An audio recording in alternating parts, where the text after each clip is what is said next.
Kamu salah jurusan. Halo teman-temanku, aku hari ini mau membahas tentang ketika kamu merasa kamu sudah salah jurusan. Kenapa sih banyak orang yang merasa dia salah jurusan? Ada beberapa faktor. Yang pertama mungkin pada saat kamu memilih jurusan atau prodi atau kalian awal-awal menentukan jurusan yang mau kalian pilih, kalian bingung. Kalian masih kekurangan informasi akan jurusan-jurusan yang ada. Atau karena pada saat kamu memilih jurusan, kamu diminta oleh orang tuamu. Orang tuaku minta aku di jurusan pendidikan, Kak. Padahal aku nggak passionnya di situ. Ada juga kasus yang seperti itu. Ada lagi yang masalahnya itu karena ketika kamu sudah kuliah nih posisinya, udah kuliah terus kamu ikut organisasi atau ikut volunteer atau apapun itu di luar kampus atau masih di dalam kampus, tapi kamu ketemu sama teman-teman dari jurusan yang berbeda sama kamu. Misal kamu ikut organisasi, kamu dari jurusan pendidikan, ketemu sama temen di jurusan hukum. Kamu diceritain nih, oh di hukum tuh ada gini-gini, ada pelajaran kayak gini. Ternyata ada pemecahan kasus seperti ini, gini-gini. Kamu tertarik di situ.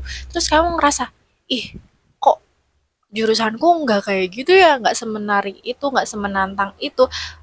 Ih, kayaknya aku salah jurusan deh. Kayaknya aku lebih tertarik di hukum deh, bukan di pendidikan. Kenapa aku jadi di pendidikan? Kayak gitu. Itu alasan-alasan yang sering mendasari orang udah mulai merasa dia salah jurusan. Tapi nggak semua orang itu salah jurusan. Kadang orang overthinking itu cuma karena mungkin posisinya dia belum bisa beradaptasi dengan lingkungan di kampus itu, lingkungan di kelas itu, lingkungan di jurusan itu aja. Ada teman-teman aku juga sebagian kayak gitu. Dia awalnya mikirnya dia salah jurusan, tapi ketika beberapa semester berlanjut, dia ketemu nih mata pelajaran nggak tuh, mata kuliah yang ternyata relevan sama diri dia, ternyata itu membuat dia tertarik dan akhirnya dia ngerasa nyaman di jurusan itu. Nah, kalau misalkan kamu udah ngerasa salah jurusan nih, bukan lagi karena aku nggak bisa beradaptasi, tapi memang bener-bener aku tuh salah jurusan, Kak, bener-bener salah jurusan karena ini keinginan orang tuaku, bukan keinginan aku tuh punya passion ini tapi orang tuaku nggak bisa. Oke, oke, tenang, tenang. Kak, terus gimana kalau udah ngerasa salah jurusan? Ini aku tuh bingung, aku harus tetap melanjutkan atau putus kuliah atau ganti jurusan atau gimana? Nah, kau pikirin dulu ya, kamu mau melanjutkan atau enggak? Ketika kamu sudah terjun di situ, kamu harus tetap punya kendali akan diri kamu, mau mengembangkan bakatmu atau ketertarikanmu atau passionmu itu, tetap kembangkan itu. Misalkan kamu ada di jurusan pendidikan, kamu tertariknya di marketing misal ya, misalnya kamu lebih suka di marketing.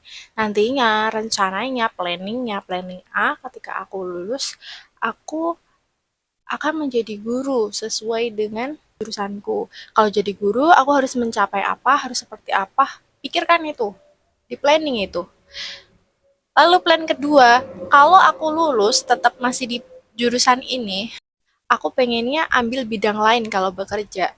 Nah, bidang lain ini aku butuh skill apa sih? Kayak gitu. Ketika kamu udah tahu kamu mau ganti profesi nantinya, kamu siapin skill-skill yang memang dibutuhkan di bidang itu mulai dari sekarang.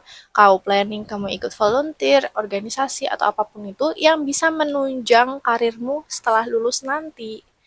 Lalu planning yang C. Yang C aku nanti mau jadi seperti ini, seperti ini. Pokoknya kamu planning. Kamu rencanakan masa depanmu mau dibawa kemana. Jadi jangan semua disalahkan jurusannya. Persiapkan skill kamu yang mau kamu asah tuh apa, yang pengen kamu tuju tuh apa, mimpi kamu apa, cita-cita kamu, keinginan kamu. Kamu planning itu biar bisa tetap terwujud. Walaupun dengan halangan kamu ada di jurusan yang belum sesuai, belum relevan, kamu bisa mendapatkan sesuatu di jalan yang lain dengan cara kamu. Misalkan di kampus kamu nih, membuka magang di industri, misal. kamu bisa ikutlah itu magang. Kan misal kepengennya di marketing, kamu ikuti magang itu, kamu belajar dunia kerja seperti apa, biar kamu udah punya pengalaman itu. Oke, intinya cari peluang untuk mengasah skill. Terus gimana biar kita tetap lulus walaupun kita udah salah jurusan? Tahu sendiri kan kalau sudah ngerasa salah jurusan, minat belajar menurun, udah nggak mau, males-malesan, udah kayak ngapain aku berjuang di sini orang aku nggak suka di sini. Kalian harus bertanggung jawab atas apa yang sudah kalian pilih itu. Kalian sudah di jurusan ini. Ya udah kalian bertanggungjawabkan, kalian harus bisa sampai lulus. Diusahakan lulus dengan maksimal. Bisa, nggak bisa, kan nggak bisa. Siapa yang bilang nggak bisa? Aku juga sama, aku juga korban.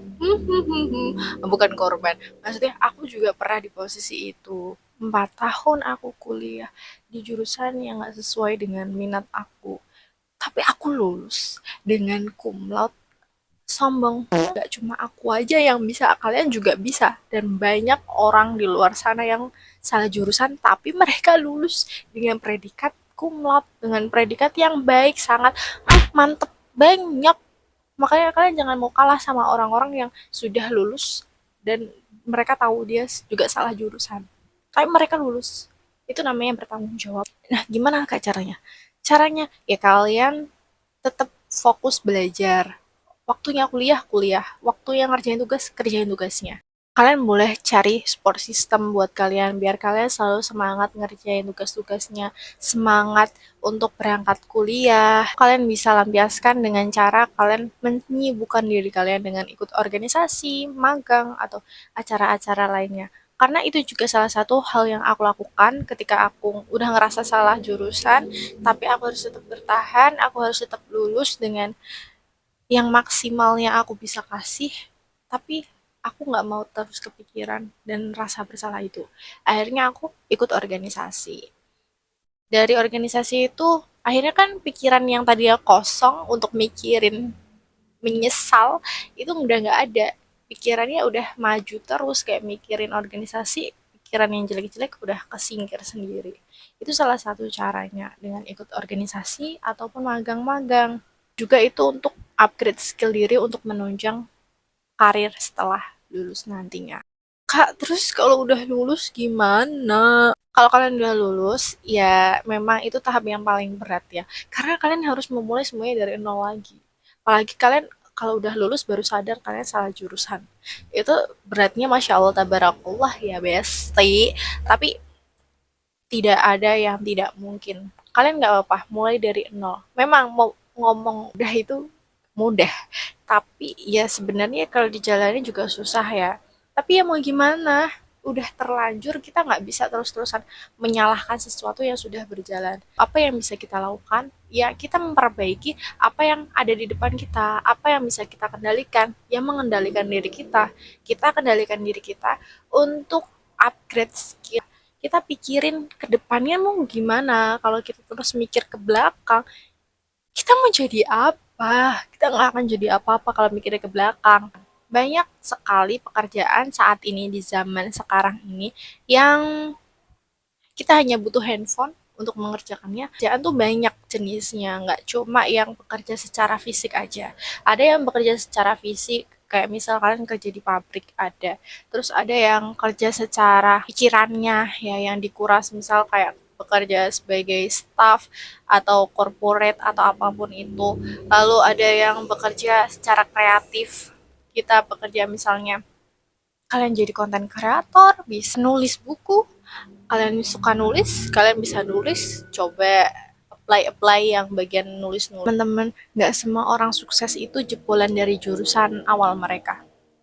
Karena jurusan itu tidak menentukan kesuksesan seseorang. Yang menentukan kesuksesan seseorang adalah skill mereka di bidang tersebut. Banyak orang sukses di bidang lain yang mana itu hasil dari dia bersusah payah mengupgrade skill dia biar dia bisa terampil di skill itu. Dan jangan pernah menyalahkan diri sendiri karena hal seperti ini, salah jurusan itu nggak hanya kamu saja yang mengalami, tapi banyak orang di luar sana yang juga mengalami apa yang kamu alami sekarang. Dan banyak juga orang yang sudah lepas dari masa lalu yang menghantui dia karena salah jurusan itu. Kamu jangan mau terus-terusan dihantui dengan rasa bersalah, menyesal. Yang bisa kamu lakukan sekarang adalah kamu mulai memplanning ketika kamu udah tahu kamu salah jurusan, kamu planning diri kamu mau setelah lulus ke arah mana, bidang apa yang mau kamu tekuni. Ketika kamu sudah tahu bidang apa yang mau kamu tekuni, kamu cari tahu dari bidang itu, kamu membutuhkan skill apa. Skill apa dari diri kamu yang perlu diasah untuk menunjang perjalanan kamu menggapai apa yang kamu mau itu. Sekian video ini, semoga bermanfaat. Tujuan video ini aku memotivasi dan sharing pengalaman pribadi aja. Semoga membantu. Kita ketemu lagi di video motivasi lainnya. Bye.